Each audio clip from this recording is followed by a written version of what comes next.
도기안입니다. 법원 경매 투자는 이미 대중화되고 있습니다. 하지만 누구나 투자의 전 과정을 완벽히 이해하지는 못해서 막연한 두려움을 가지고 있습니다. 그래서 준비했습니다. 도기안의 1:1 PT 법원 경매 실전 투자 과정을 준비했습니다. 많은 교육생들은 생각합니다. 나도 과연 혼자서 경매 투자를 잘할 수 있을까 하고 말이죠. 실제로 그렇습니다. 권리분석 교육만으로는 어림도 없으며 실제로 경매 실무 과정을 마스터했어도 실제 투자할 때는 당황하게 마련이죠. 아무래도 교육을 받자마자 바로 실전에 익숙할 수는 없으니까요. 마치 운전면허를 따더라도 운전이 어느 정도 익숙해질 때까지는 긴장하고 떨리는 것처럼 말이죠. 하지만 이제 걱정하실 필요가 없습니다. 도기안의 1:1 PT는 교육생이 물건 검색, 시세 조사와 분석, 현장 조사, 낙찰 가격을 결정하고 명도를 하기까지 전 과정을 도기안과 함께 상담하고 분석하면서 진행하고 단계별로 문서 작성 요령도 배우게 되기 때문에 충분히 알짜배기 내용을 배울 수 있습니다. 1:1 PT는 저와 함께 진행되기 때문에 경매 투자의 자신감은 물론 투자의 성과도 보장받을 수 있습니다. 저와 끈끈하게 형성된 인맥은 여러분의 경매 투자 인생에서 결코 가볍지 않는 소득이 될 겁니다. 교육 과정은 저와 면담 후 투자 성향을 분석하며 우량 물건을 선택하고 낙찰된 후 명도까지 투자가 마무리되는 총 4개월 정도로 추정됩니다. 물론 약간의 시간 차이가 있을 수 있습니다. 도기안과 함께하는 1:1 PT는 법원 경매 투자자들 누구나에게 경매 실무를 터득할 수 있는 절호의 기회가 될 것입니다.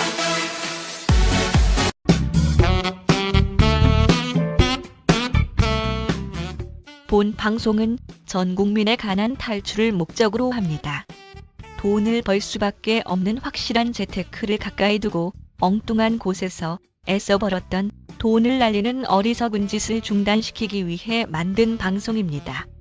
법원 경매와 공매 지식은 물론 경제 상식을 주로 다루며 일방적 지식 전달이 아닌 쌍방향 소통을 중시합니다. 세 과목 중에 첫 번째는 법원 경매의 권리 분석이다. 권리 분석. 권리 분석은 많이 들어보셨죠? 권리 분석을 들어보셨을 거고. 그래서 이제 관련된 법이요. 경매에서 관련된 법은 요 4가지밖에 없습니다. 민법, 주임법, 상임법, 민집, 민사집행법 이렇게 되는 거고요. 민법은 보통 두꺼운 책이 아니죠. 우리나라 법 중에서 가장 두꺼운 책이죠. 그러면 이 민법 중에서 어떤 파트가 경매랑 관련되냐 보면 그냥 물권법 혹시 아시죠? 물권 중에서 지상권하고 전세권, 유치권, 질권 요 4가지만 공부하시면 끝납니다. 그러니까 실제적으로 경매와 관련된 민법 파트는 되게 협소하다 이렇게 보시면 됩니다. 아마도 그 권리분석과 관련한 교재는 한 40페이지에서 50페이지 정도만 공부하면 됩니다. 그러면 여러분들 이제 공부량이 딱 떠오르실 거예요. 40페이지면은 뭐 요만하죠? 그죠? 여러분들의 어떤 중고등학교에 자녀가 보는 책이 수능을 보기 위해서 보는 책은 여기서 요만큼 정도 된다. 그죠? 그 자녀들이 보는 책의 20분의 1도 안 돼. 근데 자녀들이 보는 책, 그 두꺼운 걸 보고 대학에 들어가도 돈 10,000원도 못 보는데, 그죠? 고시생들이 보는 책을 그렇게 두꺼운 책을 봐도 돈도 좀 못 버는데, 이상하게 한 40-50페이지. 그래, 인심 써서 한 100페이지짜리 공부했다고 치고, 그게 어떤 돈 버는 기술에 도움이 된다면, 하시겠어요? 안 하시겠어요? 100페이지예요, 100페이지. 하시겠죠? 100페이지면은 여러분들이 딱 이렇게 자리 잡고 이렇게, 물론 이제 설명이 필요하겠지만, 이렇게 넘기는데 솔직히 시간이 뭐 하루도 걸립니까? 안 걸리지. 그죠? 그래서 하루 만에 이해를 못하면 한 일주일 공부하시면 되겠네요. 그죠? 별게 아닌 거다, 이게. 그죠? 별게 아닙니다. 그러니까 이제 또, 내가 무슨 나이가 들어서 이제 뭐 법을 공부해야 돼? 그러지만, 정말로 또 권리 분석이 필요하다고 하면은, 공부를 그렇게 하지도 않고, 한 2시간 정도 권리 분석 법을 알려주면 또 그렇게 합니다. 그렇게 돼요. 그러니까 이게 학문이랄 게 별로 없어요. 가르치는 제 입장에서는 많이 공부해야 되지만 쓰는 입장에서는 그죠? 차량 정비사 입장에서는 차의 엔진 구조를 공부해야 되지만 만들어진 차를 운전하는 입장에서는 아무나 하면 되죠. 그죠? 그런 차이가 있는 것처럼 기술은 되게 단순합니다. 그래서 이 어렵게 느껴지는 권리 분석이 몇 %라고요? 뒤에 있죠? 몇 %?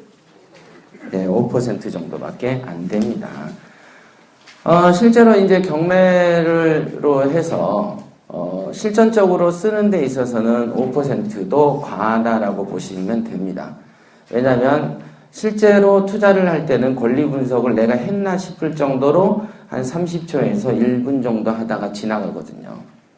더 중요한 거는 내가 이 물건으로 돈이 벌리는가가 중요한 거 아니겠습니까? 그죠? 그러면은 어떤 눈이 필요할까요? 그 아래 있죠? 어떤 눈이죠? 부동산 가치를 평가하는 눈이다. 예. 그러니까 이 물건을 내가 샀을 때 이게 나에게 정말 도움이 되고 내가 한 1억 원어치 놓으면 이놈이 한 1억 5천만 원어치 돌아올 놈인가.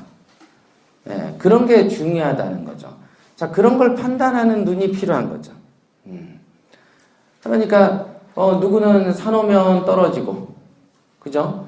또 실컷 한 10년 버티다가 못 버티겠다 이까짓 게 뭔 도움되냐 해서 이사 가면 오르고 돈을 귀신처럼 피해 다니는 사람들이 있어요. 그런 사람들 되게 많죠. 그쵸? 공감 많이 하시죠? 그런 게 있어요. 이게 이상하다. 이상한 게 있어요. 그래서 왜 누구는 사면 떨어지고 누구는 오른다고 생각하세요? 왜 그럴까요? 평가를 눈이 제대로. 그러니까 이제 그러면 간평사가 그렇다고 눈이 있는 건 아니겠죠? 그죠? 부동산을 하루 종일 평가하러 다니는 사람이 그럼 눈이 있을까요? 없을까요? 없다. 신기하죠? 그러면 어떤 걸 보고 눈이라고 하는가? 이것도 궁금하시죠? 그런 눈이 좀 있으면은 한 500 들여서 이식을 좀 받으면 좋겠죠? 그래서 이렇게 딱 보면은 저건 금덩어리고 요거는 동덩어리고 여기는 돌이고 이게 착착착 보이면 좋은데 이상하게 고르면 안 돼. 사지선다형처럼 고르면 틀려. 그죠? 그러니까 남들한테 감추기 급급하지 안 고른 것처럼 얘기를 해야 되고 그래서 그럼 이런 눈이라는 걸 어떻게 하면 키울 수 있겠는가라는 생각을 이제 가르쳐 드리는 거예요. 뒷장 보시죠.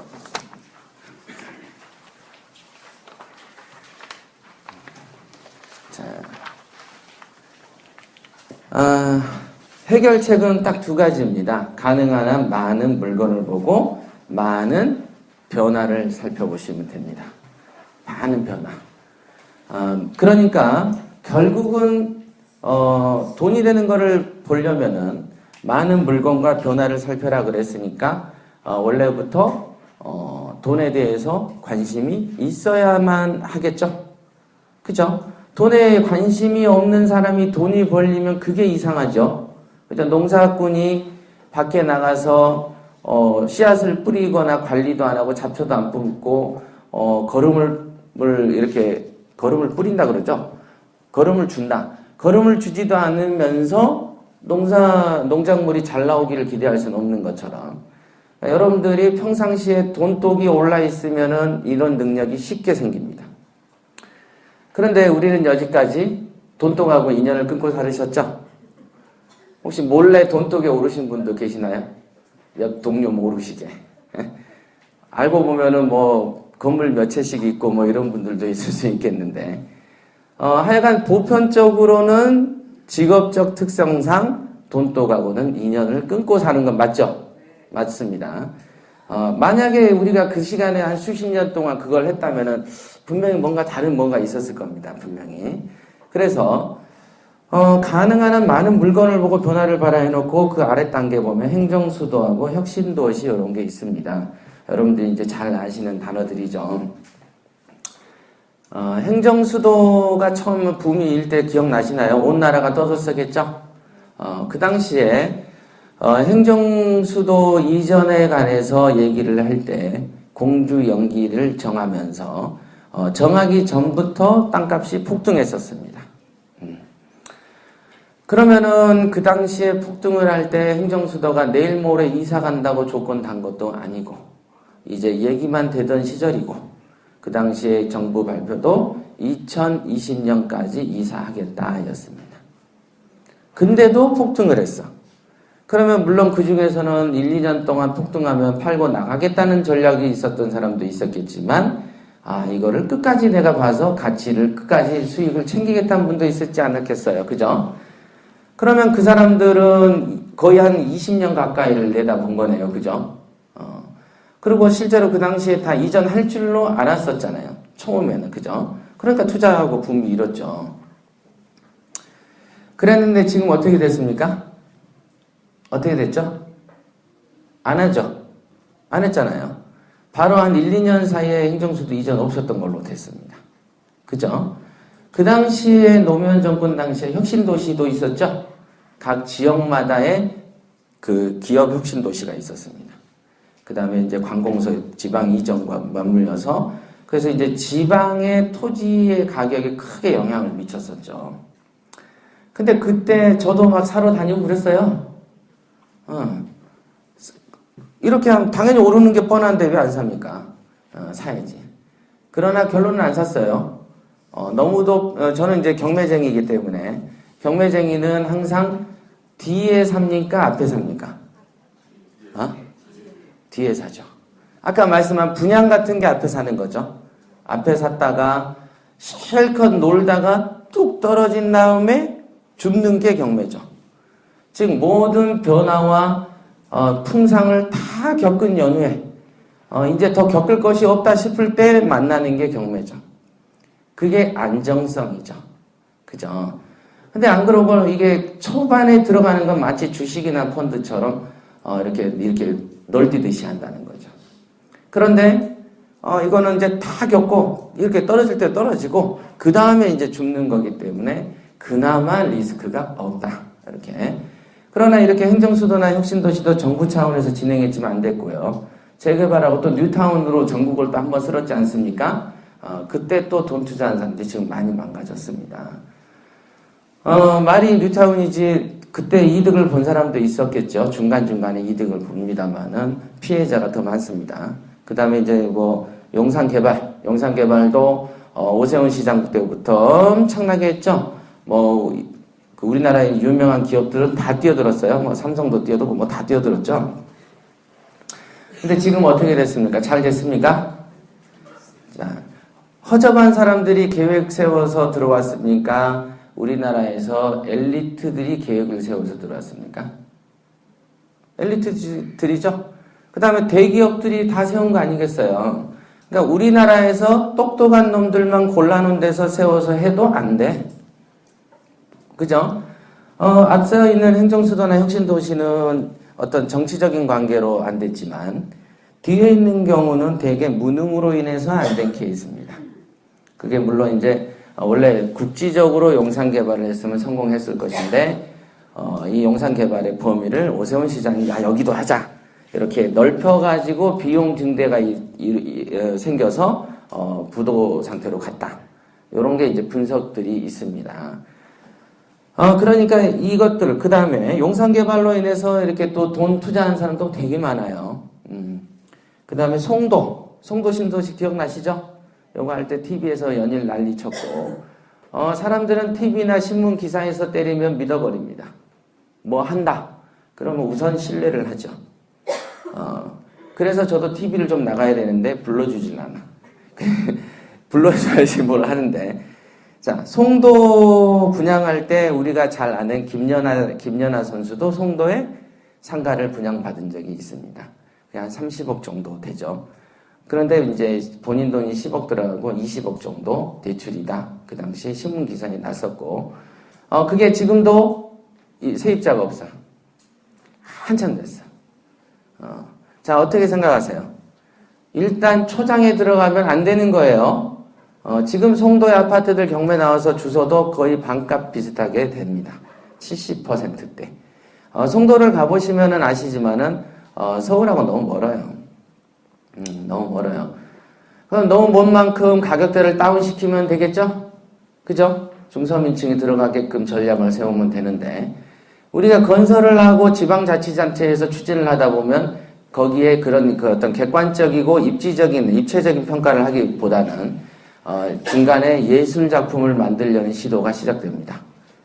이 사업성, 수익성을 봐야 되는데 하다 보면은 내 평생 하나 작품 만들자는 식으로 해서 그런 걸 무시하고 비싼 아파트를 짓기 시작하는 거예요. 돈 있는 놈이 그렇게 멀리 가서 안 삽니다.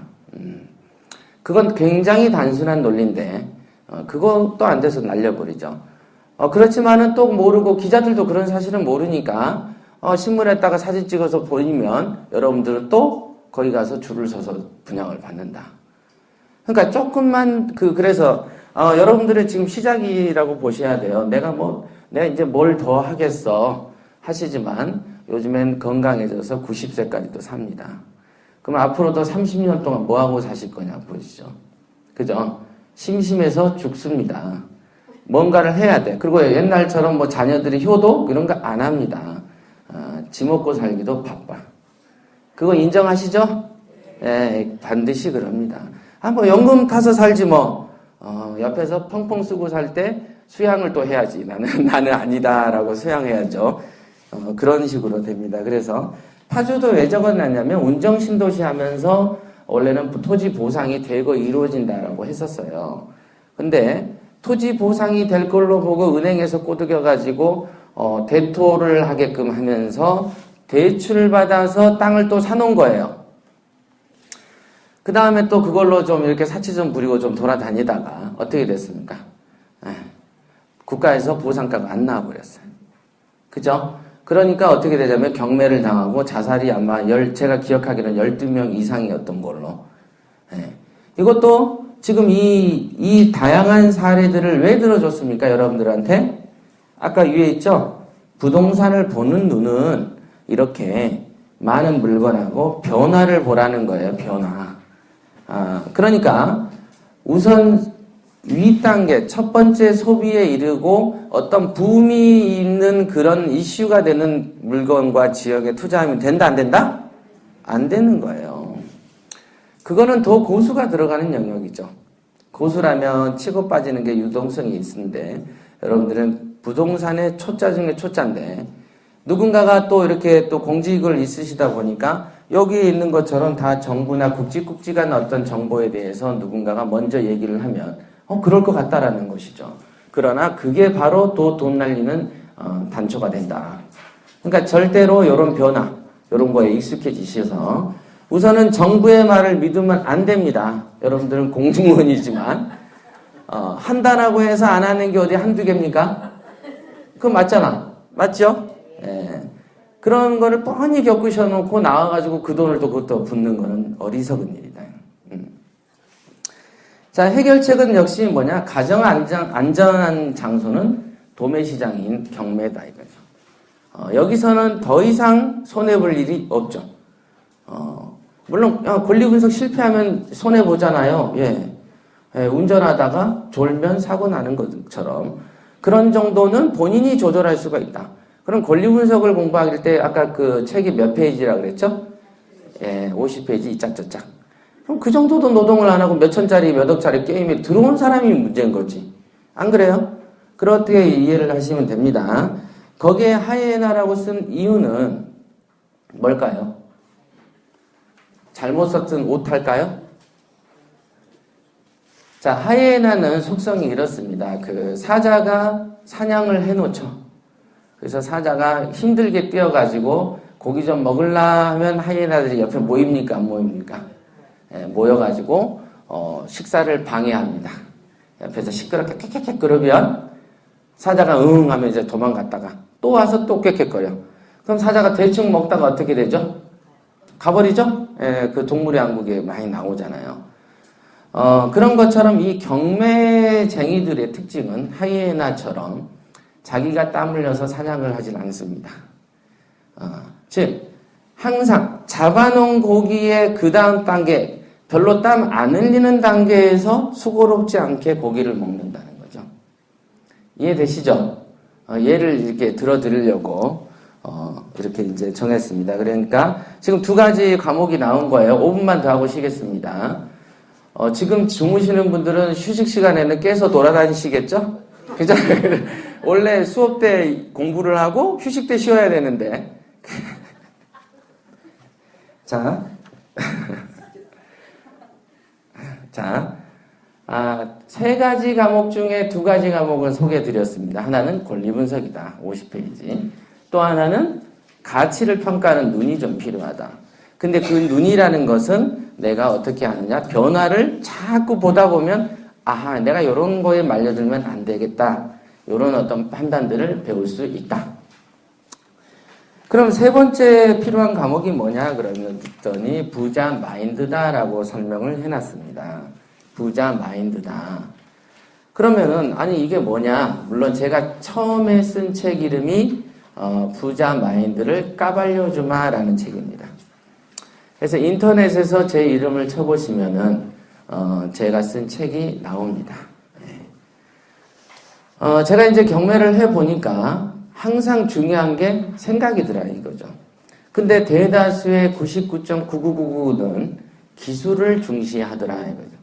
그래서 권리 분석만 공부하는 게 이 대한민국의 경매 시장, 경매 교육기관의 거의 전체 모습이고, 그러다 보니까 내가 경매로 돈 벌어야지 하고 뛰어들으면 다 그쪽 가서 줄 서 있다 보니까 그런 데가 많죠? 그러니까 권리 분석 50페이지도 안 되는 거를 300페이지짜리 책을 들고 팝니다. 어디 뭐 고시 공부하듯이 파. 그건 멍청한 짓이죠. 그런데 그걸 멍청한 짓이라고 아무도 얘기를 안 해주는 거죠. 아는 놈이 없으니까. 그런 거예요. 제가 이 경매를 처음 가르치고 시작할 때도 몰랐고, 지금도 여러분들이 이따가라도 내일이라도 인터넷을 뒤져보시면 99.9999가 권리 분석을 가르칩니다. 권리 분석만 가르칩니다. 만. 그건 당연히 권리 분석 가르치는 게 맞죠. 하지만 그것만 가르치는. 그래서 중요한 건 뭐냐면, 왜 만약에 경매가 그렇게 다 좋고 배울 기술이 권리 분석만이라면, 그럼 권리 분석을 능통한 변호사, 법무사도 부자여야 되겠네요. 맞죠? 그런데 이상하게 경매라는 시장에서는, 그리고 또 공평하게 100명이 알면 100명이 좀 부자가 되든가, 공평하진 않더라도 상위 레벨에 딱 속해 있어야 되지 않겠어요? 근데 안 그렇다는 거죠. 피라미드 구조처럼 소수만 성과를 본다. 물론 경매를 안 하는 사람보다는 한 푼이라도 더 버는 건 사실이에요. 4차원의 세계에 들어와 있긴 해. 그런데 거기서 효율을 발생시키기 위해서 뭔 차이가 있나를 가만히 보면요. 실무에서 있는 생각의 차이라는 걸 알게 될 겁니다. 그래서 그럼 그 생각이 어떤 건가? 얘를 이렇게 밑에 있죠? 우량물건의 선정부터 시세조사 분석, 현장조사, 수익률 분석, 낙찰가 결정, 잔금대출, 명도, 전월세, 매매. 대부분 경매 투자를 하면 이 과정을 거칩니다. 그래서 제일 먼저 물건을 고르죠. 이게 우량물건이라고 고릅니다. 다 자기 눈에 안경이죠. 자기가 볼 때 우량물건이라고 판단을 합니다. 여러분들도 결혼을 하실 때 다 이 사람이 우량물건이다라고 생각하고 결혼을 하셨잖아요. 맞죠? 아닌가요? 그냥 우량물건은 남이 가져가도록 양보하고 나는 좀 그런가요? 그럼 그런 생각으로 결혼하지는 않으셨을 거 아니겠어요?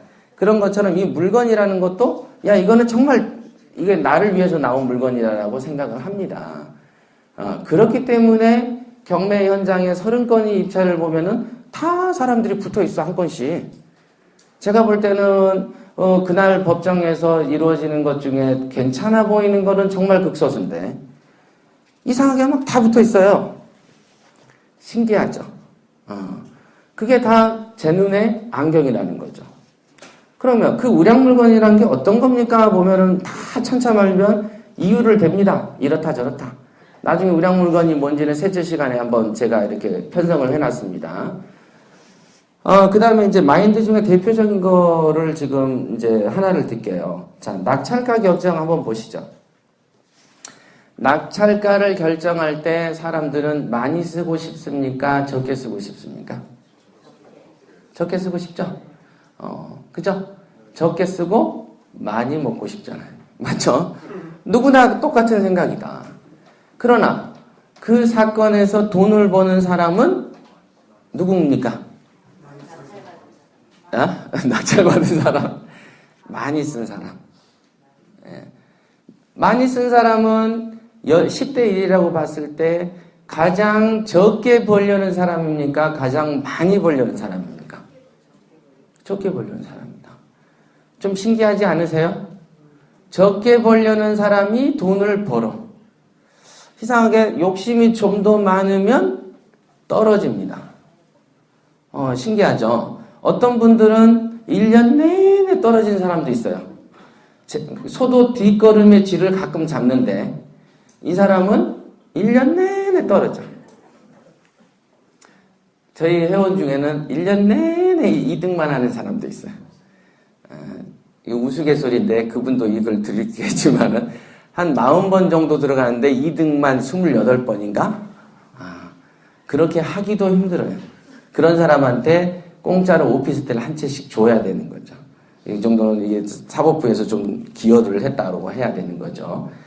자, 그런 거예요. 그러니까 지금 수익률 분석 얘기만 딱 낙찰가만 보셔도 좀 생각이 좀 틀리네요. 그죠? 돈 벌려고 분양시장에 줄 서가지고 막 해야지 돈 버는 줄 알았더니 이상하게 마음을 턱 비우는 놈이 돈을 번더라요.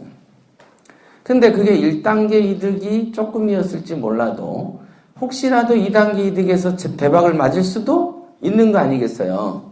우리는 미래는 모르는 것이니까. 그렇다고 봤을 때 당장에는 내 눈에 내가 1,000만 원 더 벌려고 1,000만 원 낮췄었지만 나중에 몇억 원을 날릴 수도 있는 인연이 될 수도 있는 겁니다. 그런 게 있어요. 이렇게 하다 보면 이 물건을 놓침으로써 내 인생이 몇 년 후퇴했다는 느낌이 들 때가 있습니다. 이게 이게 이제 여러분들도 처음에는 이렇게 눈으로 보는 때가 있지만 나중에는 마음으로 이 돈의 흐름을 느낄 때가 있습니다. 이게 하다 보면 그게 일종의 어떤 경지냐면은 여러분들이 이제 그 진돗개를 감별을 할 때 처음에는 책에 나온 것처럼 코가 어떻고 이빨이 어떻고 뭐 이렇게 보시지만 진돗개를 감별하는 사람 눈에서 딱 보면 이거 순종이 아니야 바로 보죠? 바로 보잖아요. 우리가 이제 한우시장에 우시장에 가서도 고수들은 이거 보고 바로 끌고 가지. 그걸 낱낱이 쳐다보고 이렇게 안 한단 말이죠. 뭔가 그 단계가 있어요. 그쵸? 여러분들이 운전을 처음 할 때는 전진, 후진, 파킹할 때는 벽에 닿을까 해서 막 그냥 곳곳을 다 보지만 거울 보고 난리 치죠? 막 좁은 차들과 차들 사이에 이게 들어갈까? 그런데 고수가 되면 어때요? 안 보고 휙 지나가 버린다. 그럼 그 사람은 어떤 눈이 있죠? 신미안이 열리는 게 있습니다. 돈에 대해서도 일정한 경지에 이르면 그 정도가 됩니다. 여러분들이 이제 그렇게 되면 정말로 신간편하게 사는 세상을 맞이하게 되는 것이죠. 자, 그 다음에 또 하나만 마지막으로 예를 들고 끝내겠습니다. 명도라고 색이 칠해져 있죠? 예. 명도라는 것은 사람을 내보내는 겁니다. 그죠? 내보내야 돼. 그러면 이 사람이 알아서 척하고 이렇게 여러분들이 열쇠구멍으로 보다가 여러분들이 멀리서 걸어오면 한 10m 밖에서 문을 활짝 열고 환영을 하면서 제가 이틀 전부터 짐을 싸놨는데 왜 이제 오셨습니까? 하고 키를 건네주면서 후루룩 나갈까요? 그럴까요? 안 할까요? 안 나갑니다. 자, 그러니까 이 여러분들이 생각하는 기대하는 대로 세상이 굴러가질 않아요. 그러니까 우리는 그러면 대부분의 이제 초보자들은 돈을 번다고 하니까 경매를 기웃음거립니다만은 이런 이제 세부 매뉴얼 단계에서 아이고 나는 이 돈 좀만 더 먹었으면 좋겠다라고 해서 찔끔 쓰고 자기 생각에 정말로 자기는 부동산 초보자임이 분명한데도 자기 생각에 나는 이 정도면 될 것 같아라고 해서 철석같이 믿어버립니다. 자기를 사랑하니까 좋은 일이죠. 그죠? 자기를 아끼고 사랑하니까. 그러나 명도할 때도 똑같아.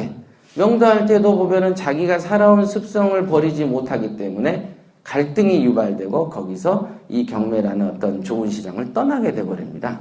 그래서 명도할 때 가장 싸움이 안 나는 게 하는 방법은 뭘까요? 잘 생각해 보세요. 어떻게 하면 싸움이 안 날까요? 합의해가지고. 예. 합의라고 하는 거는 내 의견도 양보를 해야 된다는 거죠. 내가 좀 덜어줘야만 싸움이 안 나는 거 아니겠습니까? 그건 너무 상식적인 일이죠. 10대 애들, 초등학생도 그런 사실은 안다. 근데 나는 나이가 들었기 때문에 양보 안 할 거야. 이렇게 한단 말이야. 예? 그러면 안 된다는 거예요. 즉, 일종의 경매라는 것은 이 흐름 전체가 사람의 수양하듯이 이게 뭔가 이게 도닦는 과정들이 좀 있어요. 그죠?